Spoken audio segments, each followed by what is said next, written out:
Welcome back. You're watching the Power Breakfast Show. Now, this morning our conversation is going to be on a condition known as dyslexia. What is it? Who does it affect? What are the signs and symptoms? What we need to do, as well as trying to understand the statistics as to how many children in Kenya are affected by this condition. And to help us understand this, we're joined by Miss Nancy Munya. Excuse me. She's a teacher and she deals with children with dyslexia. Very good morning to you. Good morning. Thank you for coming. Welcome. And let's first start with trying to understand what dyslexia is. What is dyslexia? Dyslexia is a learning difficulty, specific learning difficulty, which affects reading, writing, and spelling. Okay. Yeah. When you say it's a learning difficulty, I'm trying to understand. I can't read words. I can't speak. I can't. What exactly is going on? With the children who have this condition, they are classified in categories. There are those who can't read completely. Okay. They have word attack power. It's a problem. There are those who have phonological problem, and there are those who have comprehension. So they can read, but they cannot understand. Their memory processing is quite low. Yeah. What brings about dyslexia? The causes of dyslexia can be described in two categories. There is primary dyslexia, which the child gets from the genetic order. They've inherited it from family. They inherit it from the family. And there is secondary dyslexia, which is affects the child from fetus and then from after birth. Okay. Yeah. When we say child, of what age are we talking about? What ages are we talking about? Dyslexia gets a child can be as early as before birth. Before birth, yes, yeah. Like we found out, secondary, yes. And still we have no remit. It's a lifelong condition. It's a lifelong condition. Yes. So if I'm diagnosed with dyslexia, if I was diagnosed with dyslexia when I was younger, that means that is something that I carry forward. You carry forward, but with the proper intervention, there is a way you can be able to live positively with it. Okay. Now, we are saying that these children cannot read, cannot write, and you've added something, they cannot comprehend passages. But then when you do research on this condition, then you find out that children with dyslexia are considered very, very intelligent. Yes. How is this?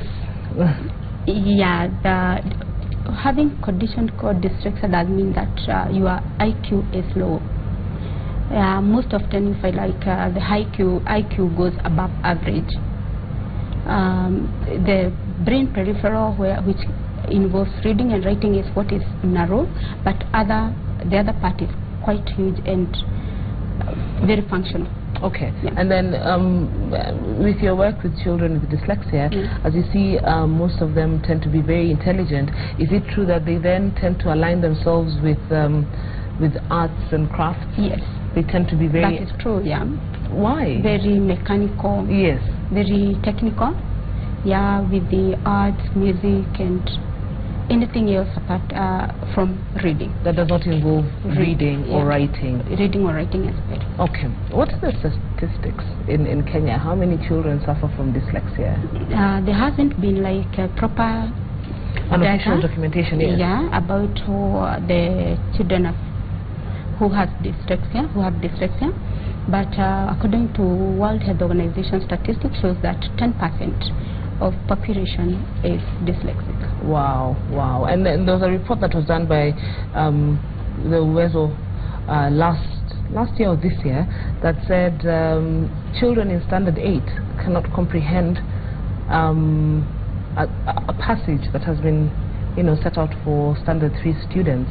Would you say that some of the dyslexic children could be found there? Yes, they could be found there, but still we have maybe the statistic that was carried out maybe was not only carried out to children who are in school.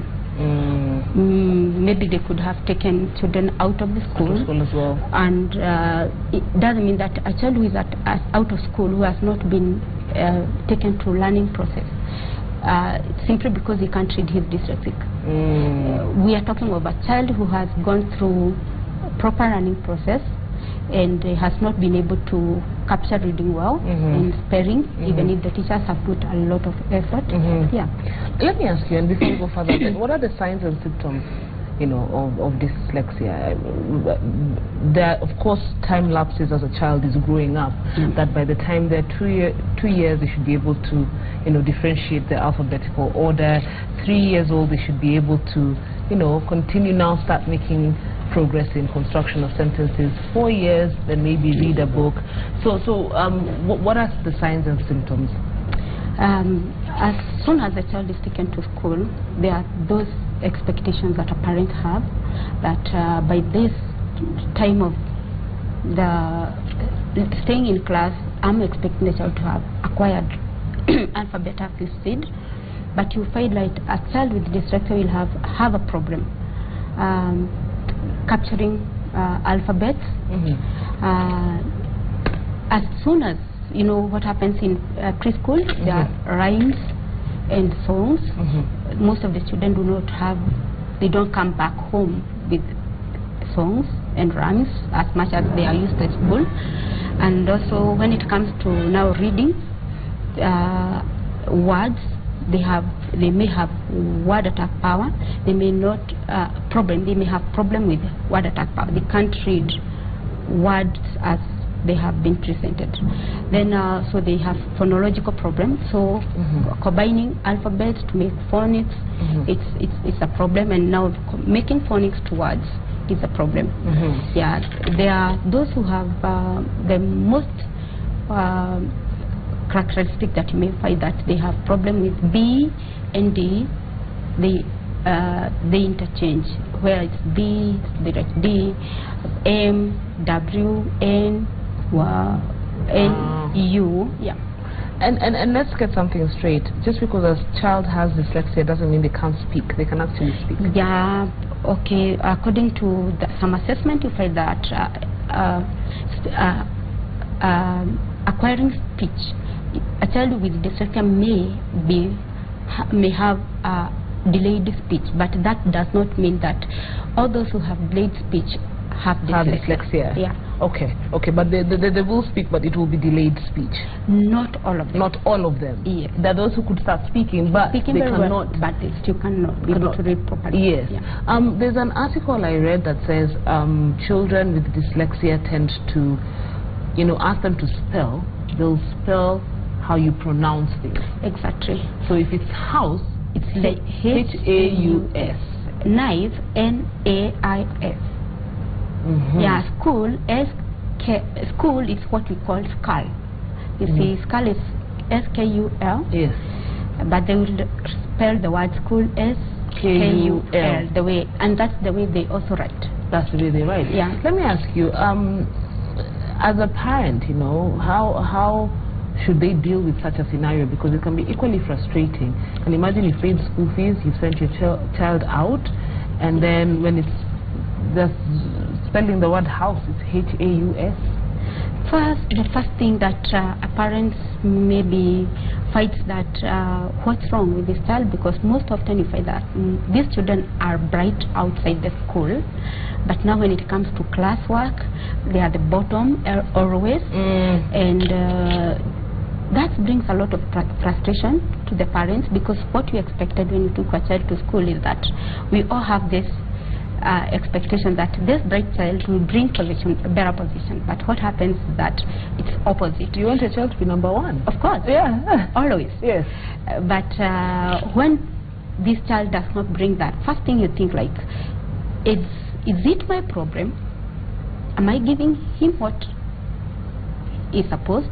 Is it the problem of the teacher? So the first, in preschool, you find that the teacher and the parent are like conflicting, because the child maybe even have problem with doing homework. There are those who have problem with the transferring work from the blackboard to the book. So they'll have like always not have finished the homework. So now the parents is involved so much to help the child do the homework, and now the teacher is like expecting the child, after giving homework, it will be done. Now it is not done, and mostly you will often you find that after some kind of frustration, the parent opts to do the homework for the child. So in the class, the child does not get. But what he has carried home, he gets it right. It's done well. Yes. So it means that now the teacher and the parents start conflicting because of a problem. Maybe none of them is understanding. Yeah. So ideally, what should parents do if they found themselves in such a situation with a child who's dyslexic? Well, I'm not going to say that the parent is not going to be frustrated. The teacher also is also frustrated because he puts a lot of effort in this child, and there are children in the same class who are doing very well, and this one is not doing well, and like what am I not? Where am I failing? Yeah, as a parent. Both of them. Yeah, and the teacher as well. And the teacher is like the child is not doing enough. In fact, most of them, they are said that they like playing. They're not concentrating because also their concentration span is a bit short. It's not a full, what you'd expect from a child. Yes. And then they blame that the child is not concentrating. That's why he's not getting it. Yes. So it's the child now is like, you are not doing enough. You are not interested, and of course it is known as slow learners. If I like, he's a slow learner, and that's now when the parent starts now becoming like, what should I do? Yeah, the best thing that a parent can do for the child is being patient. After all, you need to take the child for assessment and understand the position, and then from there you are able to move forward positively, because no matter how many words you call this child, no matter how much stigma you put him into, it's not going to help. And like you said, the thing is, they're very intelligent, and so maybe it would be important for them to also nurture the talent that is coming out from this child. Yeah, but the real picture is the teacher's work could be measured by how much the child been able to read. Now, the teacher will put so much effort to such a time that the child is denied the child time. You can't go out to play because you have not finished homework, you are not reading well, therefore you are not going to go out, you are not going to be involved in the activities that other children are involved in. So most of the time you find the child is left in class.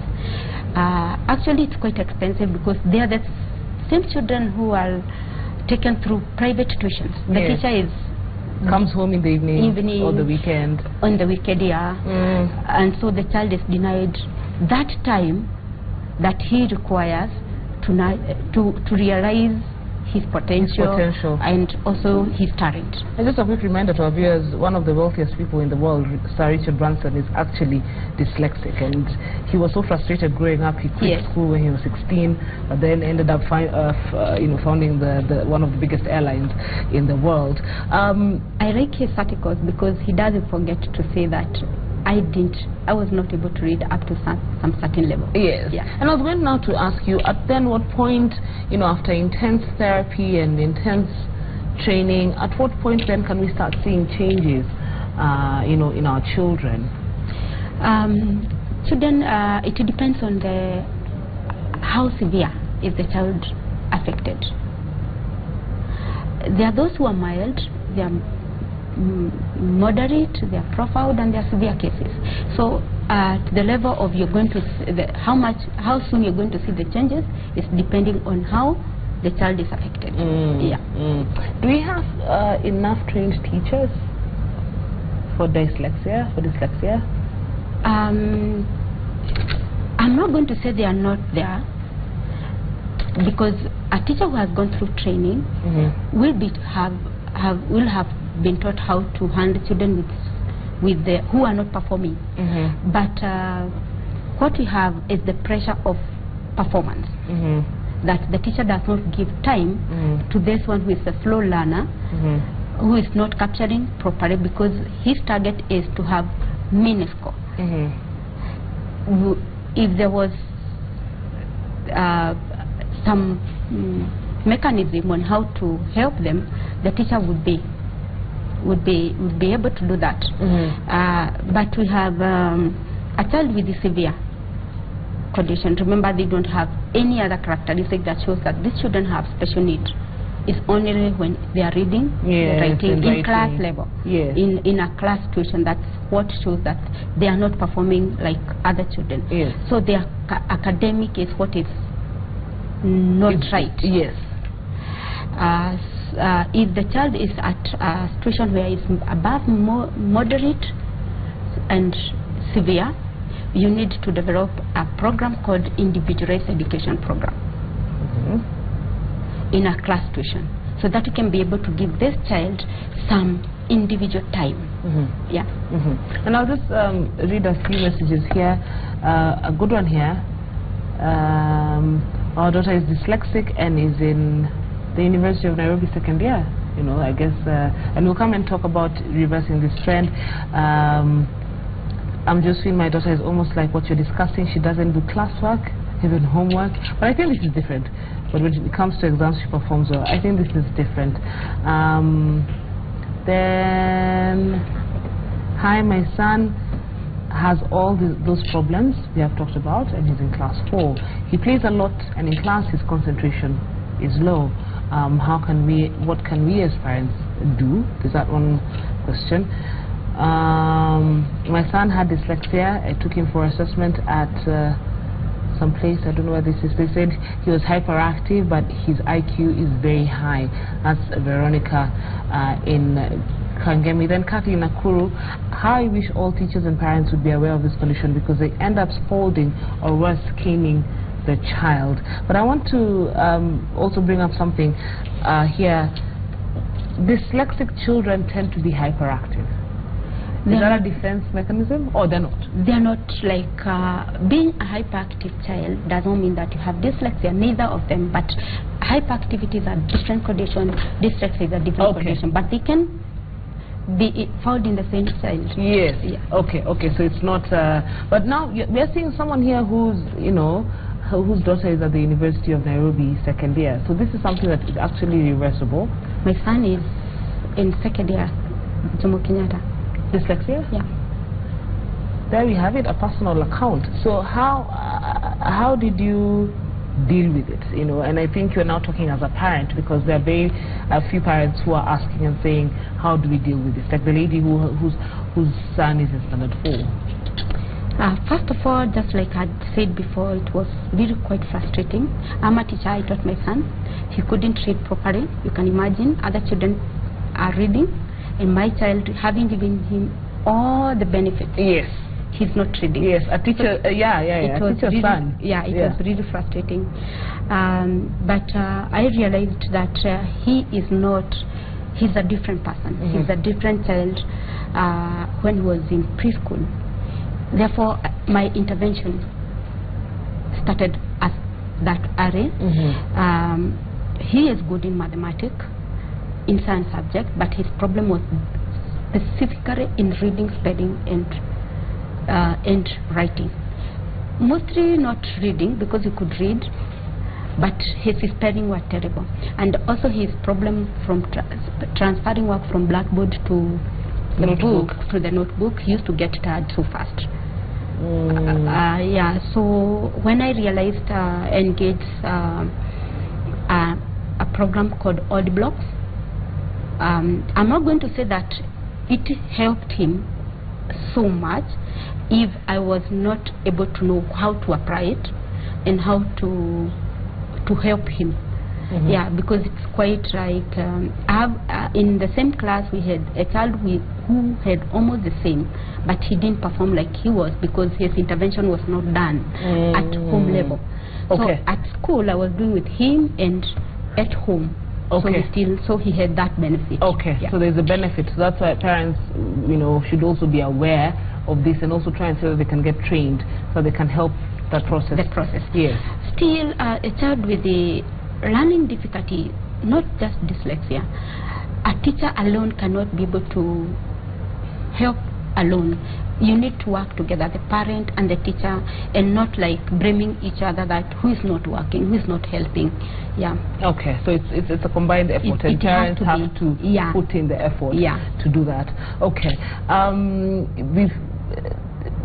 So can we say that the condition eventually goes away? I don't want to say it goes away, but I want to say that person is able to now realize his position in the academic, and he's able to now work out positively, especially if the child realizes that my effort is not here and then is somewhere else, is not frustrated. The word is frustration, because you can imagine a frustrated teacher, a frustrated child, and a frustrated parent. Yes. And the child does not know. I remember my son asked, why can't I spell like the others? And I really didn't have answer for that. Yeah. Because maybe I even didn't know. I was like, you are just being lazy, you are choosing not to. Okay. How can someone in standard 7 spell his name in 5 different ways? So Okay. it was that. So it's a condition that doesn't generally go away, but you become more aware of what you can do and what you can't do. Yes. And ideally, then you should strive to, work towards what you can do. What you can do, yeah. And do it well. Yeah. And do it well. Like I remember him in mathematics is doing well, and then we came to some kind of an agreement. Let no one defeat you in mathematics in his primary level. Let them defeat you in spelling, and now he had some like a shoulder to lean on, that if he's frustrated at school, he comes home, and then I like, okay, we understand what's going on here. Yeah, we understand that you are not going to write as many compositions as the teacher says, because after all point. He can't finish a page.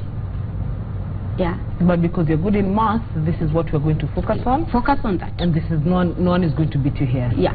I like that. I like that. Focus on your strengths, and the rest we'll try and work on it. But for now, focus. Actually, when you work on your strengths, the weak starts coming up.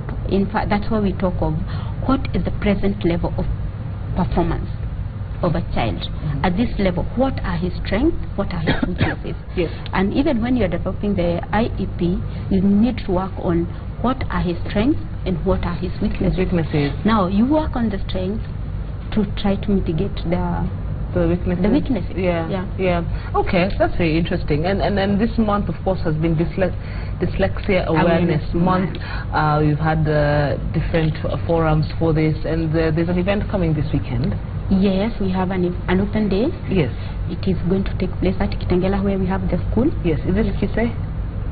No, Kise and KCCL did on Saturday. Okay. All right. Yeah. Okay. So you're going to be in Kitengela. Yeah. Yeah. And then, what exactly should people expect? We're having children performance, entertainment, and their art. The children have their art. They display their art. Okay. Yeah, we have guest speaker who had dyslexia. Nice. And he's a lawyer.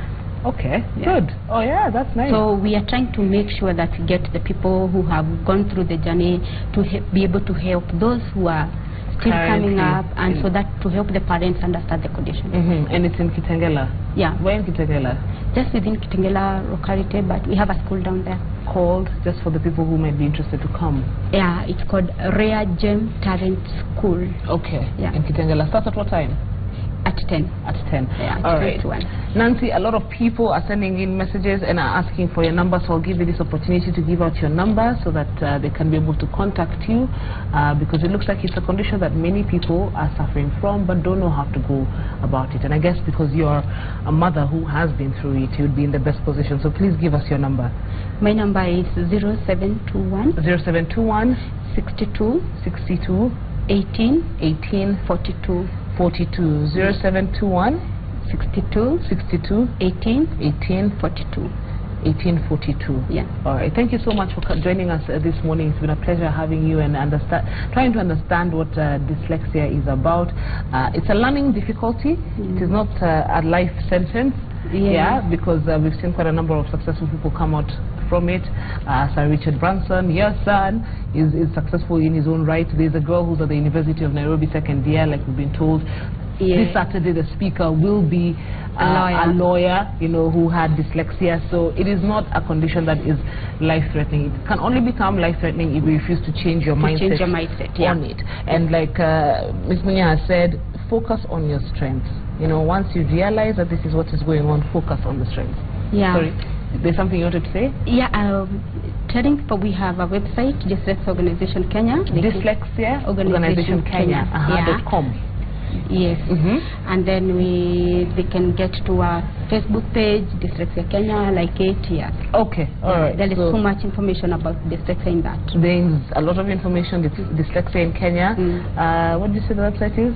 Dyslexia Kenya Organization. And on Facebook, Dyslexia Kenya. Thank you so much for coming, and wish you all the best on Saturday. And we do hope that you've been informed and you learned something new this Monday morning. For sure I have. Now, don't go too far. Of course, we'll be joining Francis Gashuri, who's in Dar es Salaam, Tanzania, but he'll be giving us an update of the election results. Election, of course, took place yesterday, one of the hotly contested elections, rather the first hotly contested election in Dar es Salaam. So we'll be joining him a bit later to give us a brief. But for now, let's enjoy some music from our choral group this morning, known as Pamba Africa Chorus. Enjoy.